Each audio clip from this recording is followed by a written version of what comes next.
Welcome, hello, Yasu, hi, it's me again, Tai, and today's video is set boundaries, especially as a high empath.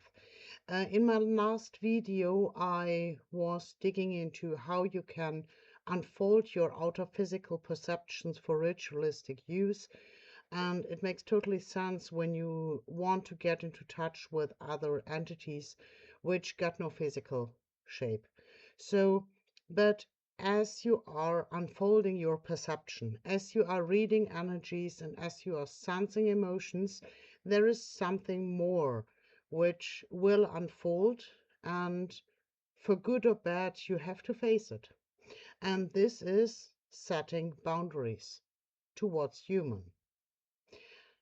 Before I get into this, I know there are some new ones here, so if you like my channel, make sure to subscribe my channel so you stay updated.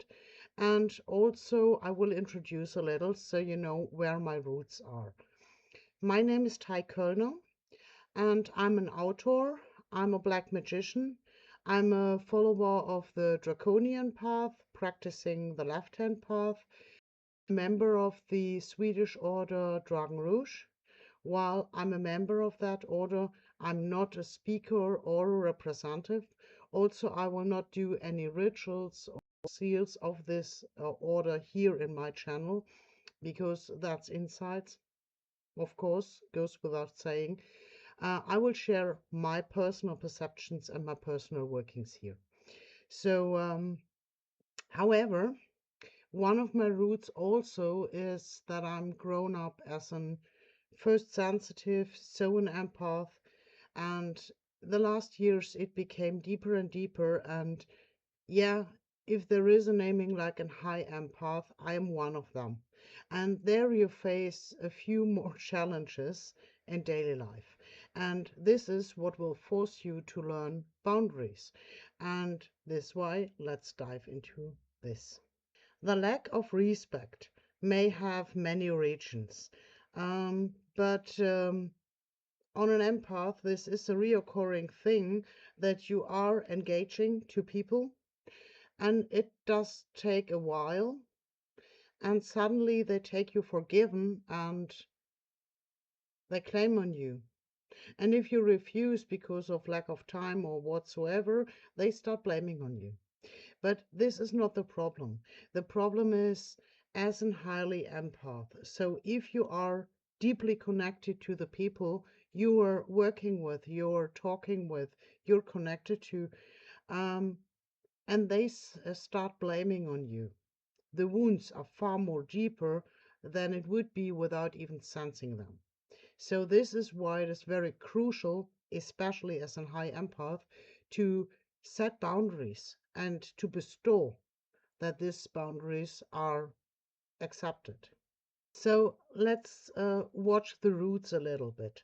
Why is it so harming on an empath? You are one who is reading the energy of the other one. And the other one is maybe just popping by because he feels home and safe and protected and understood when this one is near you. So this gives a very close connection. But there are insecurities within people. There is sometimes grows something they feel depending on you. So and then there are moments when you don't get back anything. So they just claim and claim and claim and claim, but there is nothing coming back. And in those moments, you are in danger to be drained. You feel it like being tired. You feel it like being overwhelmed. You're feeling like I need some holiday, best 8 weeks in a row, because there are people writing to you 24/7, or they are chatting to you, not just a short sentence, but half an hour in a row. And if you say you got no time for, they start over and over again their talk. So they do not accept your boundaries anymore. This is dangerous. You have to make sure to protect your energy, and you have to make sure to evolve on your path further. You may help other people, And it is a wonderful connection as an high empath. It is a wonderful connection to sense the people, to see the shift in the society when you see the energy fields and how the people are. There's something on the news, and suddenly you see a shift in an entire part of the country just because somebody told something, and people are suddenly adjusting their energy. Very interesting. But you have to make sure to be able to evolve on your path still. You're not just an observer, you're a practitioner. So if people are starting to blame on you, you have to cut a clear line and you have to set boundaries. So if they start on blaming you, you got no time, you don't care about me, you're selfish because you're never there. Explain it one time. Set boundaries. But if it doesn't work, you have to cut the lines. This sounds harsh, but it is neat. And I will explain you why. You have to take care for yourself. So if they expect your support 24/7, so just they write a message and expect an instant reply, or they do cross your boundaries all the time, or maybe they start to do jokes on your costs or are respectless to you, then you should rethink about. Because on you, the harm is far deeper than if you wouldn't feel them. So, and sometimes you got people, um, they are not even connected to you. So this is something what is not specific for a high empath, but it is also impacting and it is also harming. And for example, you do something. Let's say you paint a picture, do a music piece, whatsoever, you do something, or you just challenge your life. And there is somebody getting up to you and starting to insult you, to blame on you, whatsoever. It is not about you. It is jealousy. It is seeing the own disabilities. And because they cannot allow themselves to see, oh, I should work on this, or I should clarify this, or maybe I should dare to try it by myself. And because they cannot tell this to themselves, they try to push down other people. Because in pushing down other people, if you say that's a stupid, she has no idea, she is just a blown up stupid, um, you can push somebody down like that to feel of being bigger, but it doesn't make you bigger. It just makes you appear being bigger. And this is the false trap. Some people are not triggered to work on themselves. They are triggered to live in a comfort. In their comfort zone, they are home, they know what to do. And if somebody crosses their way who is more focused, more engaged, more creative, more whatever, high mathematics skilled, whatever, so they cannot accept these qualities to learn from them. They have to try to push it down or to negate them to feel okay within their own shell. That's just a pity. But as an empath who is feeling people, this is not only that somebody is telling you, hey, you got a fat ass. No, it's also the emotion you get from this person. So you get the word and you get the energy, and you have to shield from this. So, how do you stop those people?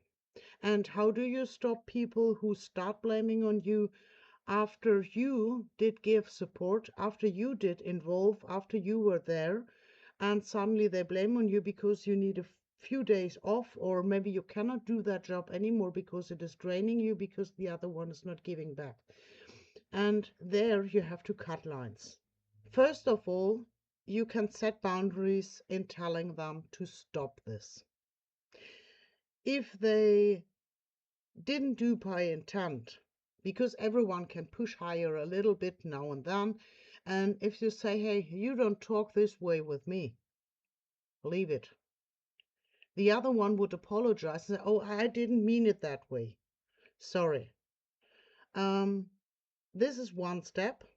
If this one is doing this over and over and over again, this is just a sign for not really appreciating you. But if this was by accident, so an emotionally overload, he will apologize for this. However, if they always cross your borders, so if you say you don't act like this against me, and they do it again and again and again, then they are intending to harm you. Then they are intending to test your borders, how far they can go. Because one time it is a little, snippy tone like, yeah, well, you should try to wear pink now and then. And everyone is just smiling about. And the next time it's like, yeah, nah, you're stupid anyways, but don't care. Yeah, and then it is getting deeper and deeper and deeper and burning wounds into your bones. And especially as you sense them, the wounds are deeper.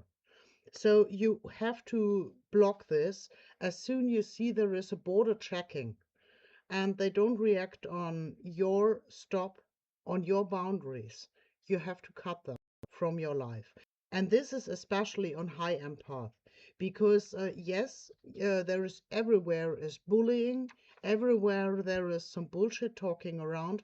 But as you did open your senses, you see the energy around this and you're deeper connected to everything around you. So the impact from outside can cause a deeper harm than if you were blocked and not feeling at all what is happening around you. This is why you have to learn to set boundaries.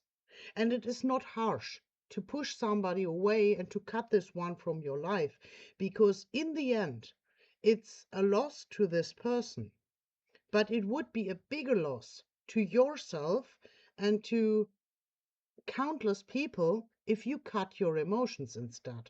And this will happen by time, because if you catch wounds and wounds and wounds and wounds, you will ask yourself, why the fuck am I doing this?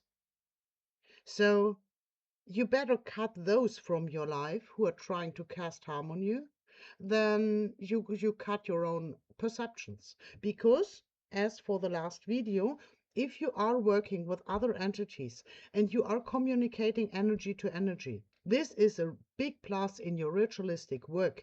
It is the connection which you can do as magic of bare hands, just by reflecting the energy the other one is emanating. You can call this entity. So it is a skill, what is golden. And you should never give it up for some people who can't behave, who cast their own insecurities onto you. So you should always make sure to rather cut them from your life than to cut your perceptions. I did check for this once a while how it is if I do not feel anything, and I did I did decide to never cut my empathy, because if I cut my empathy, I'm like stuffed ears and closed eyes.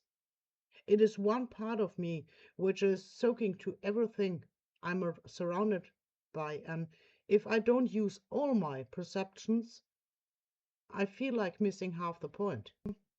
Especially as an empath, I tell it again and again and again, set boundaries and consciously cut that lines if they become toxic or poisonous. However, you just simply say, stop acting like that. So this should be enough. If he does, I apologize. That's a first okay. If they do not apologize, and maybe if they do apologize, but they do it over and over and over again. So saying, oh, sorry, I didn't mean this way. And the next day you meet this one again at work and they're just starting over the same bullshit. This was not honest apologizing. This one is not really valuing your presence. This one is disgraceful for the help you did, and this one is respectless towards you. So in that moment, you take distance and you stop your support.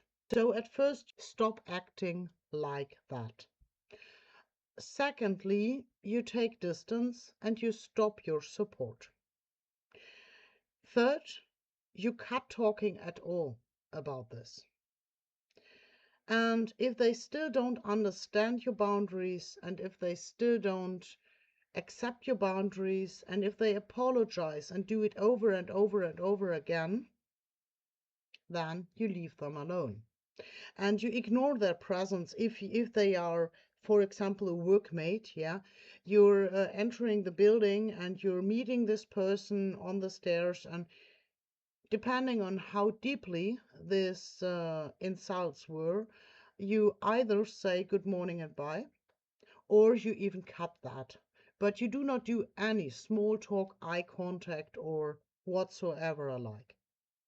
Purely professional work base. Also, I would advise you to dive a little into Stoic approach.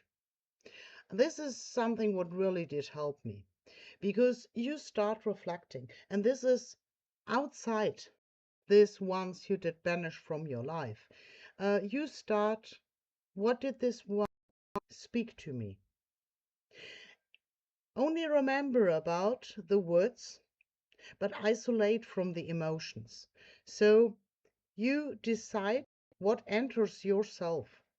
This is the basic frame in the stoic approach. You watch it, but it is outside from you. It is not inside of you. And it is your responsibility to decide, what do I allow to enter and what has nothing to do with me. So you start to evaluate what is felt consideration, what is maybe partly true, and what is true. Sometimes even somebody who doesn't know you at all finds a grain which is true. But you don't need to explain this one. You need to work it out inside yourself, because this is evolution. And so you start further about asking yourself, why do I feel harmed? Why do I feel bullied? Why do I even rage about? Is there any need to? And so you focus back onto yourself, and you try to find a balance within yourself, because this what is fails in insultments is nothing you have to carry around. This one did speak it, but it is outside of you. It is not inside of you. You did decide. It is outside of you. And if someone says, okay, you have the most ugly eyes in the world, I say, okay, personal perception, maybe. I don't agree. So I can just push it away, because it's nothing about me.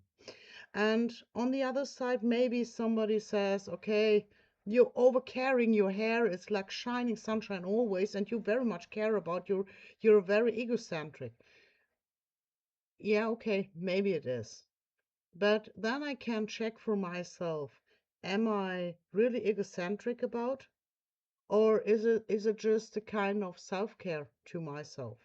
So whatever it is, I just picked this one out of the blue, but you can check for yourself if the insults getting in are true or not true. And even if it is about your character. So let me say it's a boy, age 17, and this one is getting insults for being a horny boy running after every girl. Yeah, well, that's the age. So maybe he can think about if he wants to calm down, or if he wants to embrace his sexuality and enjoy the years.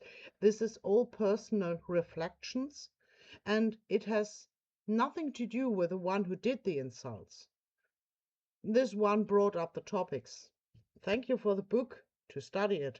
But in the end, it is your own decision if you learn from it, or if you can discard it and say, okay, that was a thought, but that's not true. So why should we, as an empath in general, be this cautious about? I mean, everyone should protect themselves before bullying people, before pushy people, before disrespecting people. But why is it, especially on an empath and on high empath, why is it that need to cut these lines? It is simple, because you are harmed very deeper than anyone else, because you are deeper connected to everything around you. And so you would end up cutting the lines, because by time this pain is growing this huge, either you become a hell of an asshole, um, one of a kind you don't want to meet today, or you start to cut your emotional sensing. And this would be the biggest loss happening, because it would cut you from your ritual work, from your contacts, from the energy beings you're working with, and it would cut those who really value your work, who really appreciate your support. They would be cut from you, from getting any help at all. And both together is nothing worth to somebody who is just bullying you because of own insecurities. So, okay, this was a big wash over, but the whole discussion about whether or not one should be nice and friendly and helpful and whatsoever, what is connected to, if people say I'm an empath, this is all connected. But if people think that being nice is being stupid, and if people think that somebody who is available always is available to them, and if they think they are right to push you just because you don't defend in a first second, then they are wrong. Because the pain of an empath can be a weapon. And this will be the next video I do. See you there.